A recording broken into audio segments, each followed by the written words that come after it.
The fluorescent lights of St. Mercy General Hospital flickered softly above Naima Washington's head as she sat by her mother's bedside, gently brushing the frail woman's hand.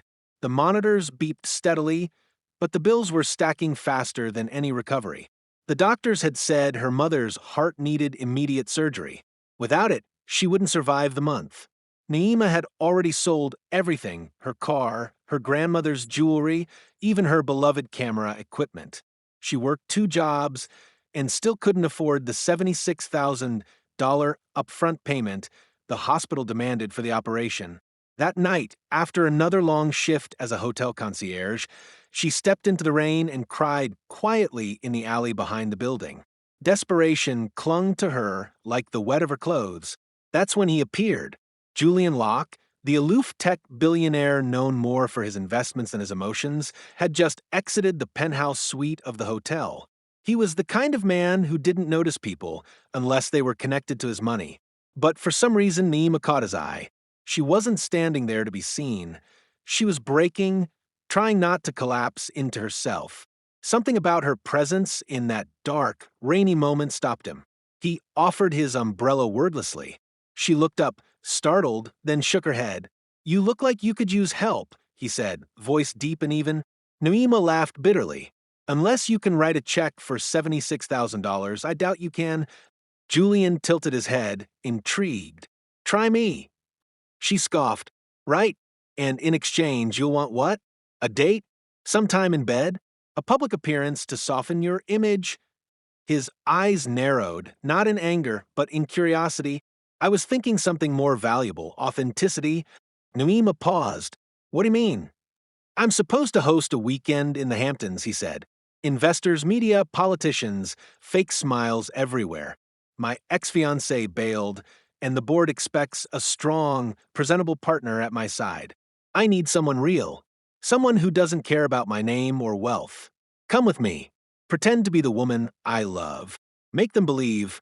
I'll give you the money before we board the jet." Naima blinked. "You want me to pretend to be your partner for a weekend in exchange for my mother's life?" "Yes," he said, "but you have to commit. Every look, every word.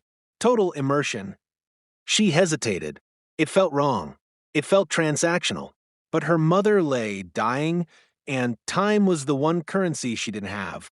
"I'll do it," she said after a long breath. "But only because I love my mom, not because I care about helping you look good." Julian nodded. "That's exactly why I chose you." They flew to his estate on a private jet the next morning.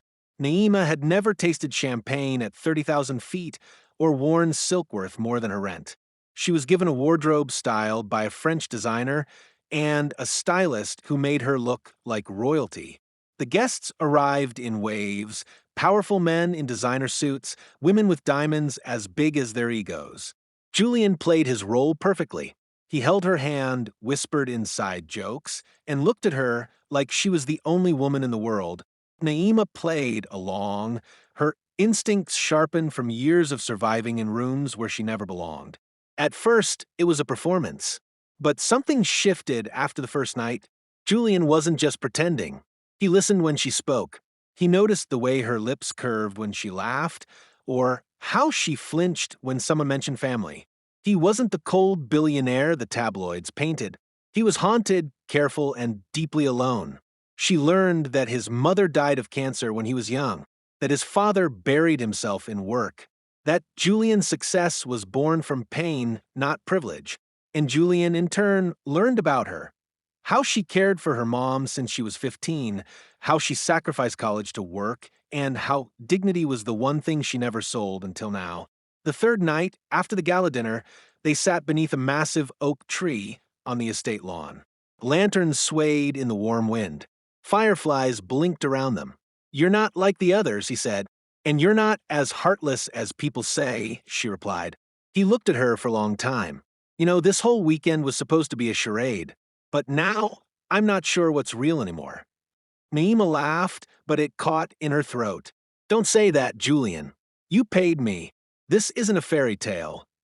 "No," he said, gently brushing her cheek. "But I wish it was." When the weekend ended, the guests left full of admiration for Julian and his amazing partner.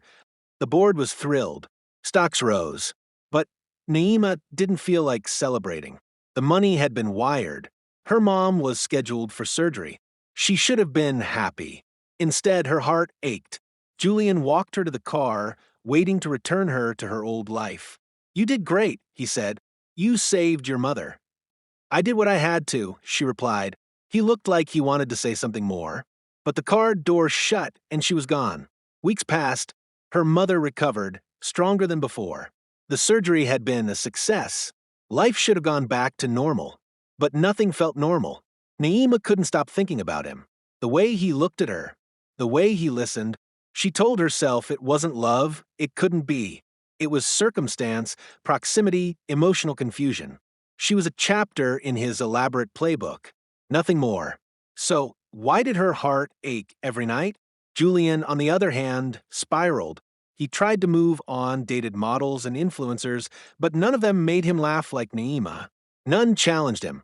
None saw the boy still grieving his mother inside the man in $1,000 suits. Finally, he stopped pretending. He showed up at St. Mercy Hospital one evening with a bouquet of sunflowers and an awkward smile. Naima's mother opened the door to the hospital room and beamed. "Naima, your prince billionaire is here." Naima stepped out into the hallway, stunned. "You shouldn't be here," she said. "I know," Julian replied, "but I couldn't stay away." "Julian, what we had, it was an act." "Then let me prove it wasn't." She frowned. "Why? You could have anyone." "I don't want anyone," he said simply. "I want you. The woman who sacrificed her pride to save her mother. The woman who saw through my walls. The woman who didn't want my money, but gave me something worth more, honesty." Naima's heart raced. "This isn't how love works." "No," he whispered. "But maybe this is how it begins." Months later, Naima stood on the same estate lawn in the Hamptons, wearing a white dress instead of a designer loaner. Her mother sat in the front row, smiling, healthier than she'd been in years. Julian waited at the altar, not as a billionaire needing a partner, but as a man finally in love with someone who made him feel human. Naima took his hand, no longer pretending. She had made a sacrifice to save her mother. But in doing so, she'd also saved him. And in the most unexpected way, she had found a love that money could never buy.